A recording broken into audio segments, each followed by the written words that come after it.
8 mois après la sortie de son premier album, dont une réédition sort ce vendredi, Silly Boy Blue fait partie des artistes sélectionnés pour la 37e édition des Victoires de la musique, diffusée ce vendredi soir sur France 2. La Nantaise de 25 ans, de son vrai nom Anna Bonabdalkarim, sera-t-elle sacrée révélation féminine de El Ami? Entretien avec cette fan inconditionnelle de David Bowie, qui chante sa pop en anglais, grâce à ses idoles telles que Joan Jett ou Lady Gaga, mais aussi à une prof d'anglais anglaise en 6e absolument géniale pour domestiquer ses émotions. J'imagine ça sans oser le dire depuis tellement longtemps, que je savais déjà ce que je voulais comme Preston. C'est stressant mais pas effrayant car je travaille beaucoup, rien n'est fait au hasard, tout avec mes mains et mon CR. Je vais chanter The Fight, en version orchestrale. C'est une chanson qui parle de rupture, comme à peu près tout mon album, Break Up Songs. C'est un de mes premiers titres, mais je ressens toujours la même chose quand je le chante, même 5 ans après. C'est comme un cri, il me fait me sentir forte.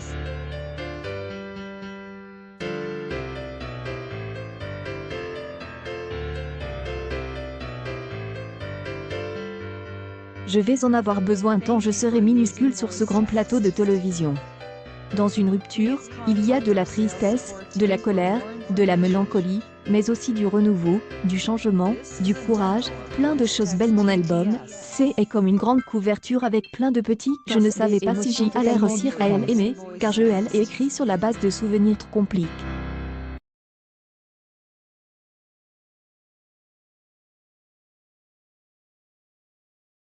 C'est le temps et le public surtout qui aiment ont permis de transformer ces moments assez durs en choses les plus belles de ma vie aujourd'hui. En festival, tu chantes la chanson que tu as écrite au fond de ton canapé à 3 h du matin, totalement malheureuse, et que les gens commencent à chanter, à danser, que le moment devient joyeux, tu te dis ouais ou réalise et écrit par c'est la musique qui me faisait avancer. B-Boy Blue, le clip Teenager suit l'artiste dans son ancien TD ailleurs un chouette endroit pour ça, j'y allais à Trampolino, à Stéréolu, je chantais sur des morceaux de copains, de copines j'y allais 3 ou 4 fois par semaine au Stakhanov, un bar où tu payais 5 € pour voir plein de concerts et comprise à cette période que la musique prendrait une énorme place dans ma vie, même si je n'osais pas me dire que ce serait ma vie. Après mon bac S, j'y continue par des études de pub, un master en communication puis en journalisme j'y commence à travailler mais tous les jours de congé que je posais, c'était pour la musique. Je partais le soir de Paris pour faire un J et découvert Boy à l'école maternelle à 6 h du matin le lendemain et puis je me suis permise des J et entendu change, j'y ai eu un fou rire, et depuis il m'accompagne dans ma vie, cet artiste me fascine, je l'aime énormément pour sa musique mais aussi pour ce qu'il représente, ne jamais rentrer dans les cases, être qui il veut quel que soit si je n'enfilais pas ce costume, je ne pourrais jamais y aller en tant que Anna. C'est en voyant Isia, Fish, Claire Luciani, qu'elle sourit sans elle, j'y aurais sûrement cru tous ceux qui essayaient de me faire comprendre que je n'avais pas ma place.